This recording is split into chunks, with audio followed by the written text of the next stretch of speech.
ሰላም ጤና ይስጥልን ክቡራን የዩቲዩብ ቤተሰቦች፣ የሰዓቱን አጫጭር መረጃዎች እየቀርብ ያለው እስከ ፍጻሜው አብራችሁን ቆዩ።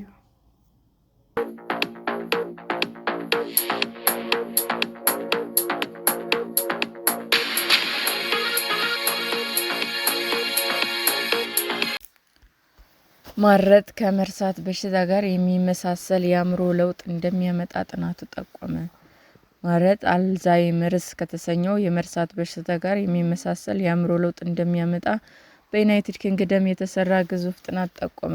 ከማስታወስና ስሜት ጋር የተያያዙ ገፊ ማተር የሚባሉ የነርቭ ስርዓቶች መሳሳት ሴቶች ከወንዶች በላቀ በእርጅና ምክንያት ለሚመጡ መዳከሞች ተጋላጭ እንዲሆኑ እንደሚያደርጋቸው ተመራማሪዎች ይገምታሉ። 125,000 ገደማ የሚሆኑ ሴቶች በጥናቱ የተሳተፉ ሲሆን ከእነዚህ መካከልም 11 ሴቶች በኤምአርአይ ጭንቅላታቸው ስካን ተደርጓል።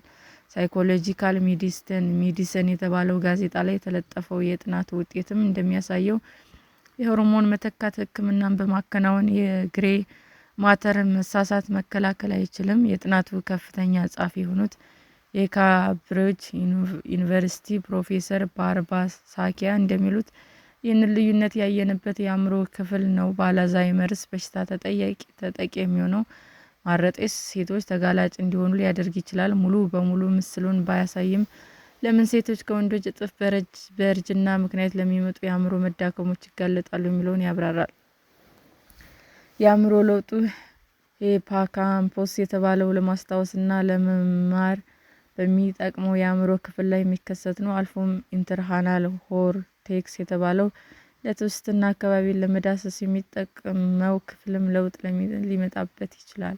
በተጨማሪ አንቴሮሲንጉሌት የተባለው ከትኩረትና ከስሜት ጋር የተገናኘው የአእምሮ ክፍልም ለውጥ ሊያስተናግድ ይችላል። ዋይት ማተር እና ግሬ ማተር ለአእምሮና የአከርካሪ አጥንት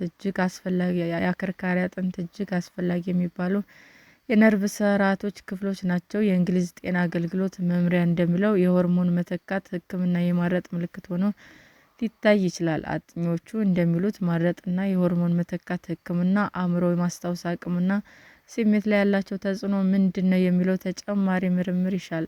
ጥናቱ የሆርሞን መተካት ሕክምና ላይ ያሉ ሴቶች የአእምሮ ጤናቸው ደካማ ሊሆን እንደሚችል አሳይቷል። ከጥናቱ አሳታሚዎች መካከል አንዱ የሆኑት ዶክተር ክሪስቴል ላንግሊ ከማረጥ ጋር ተያይዘው የሚመጡ ሌሎች ተግዳሮቶችም እንዳሉ መዘንጋት የለብንም ይላሉ።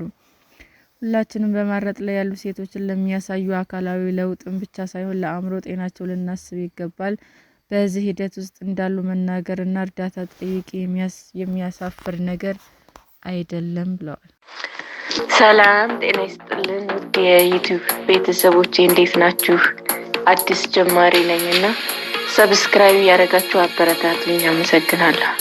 የዩቲዩብ አድማጮቻችን ለሰዓቱ ያቀረብኩላችሁ አጫጭር መረጃዎች ይህንን ይመስል ነበር። በሌላ መረጃ እስክንገናኝ ሼር፣ ላይክ፣ ሰብስክራይብ እንዲሁም ቢቀርብልን የምትሉት መረጃ ካለ ኮሜንት እያደረጋችሁ ቸር ቆዩን።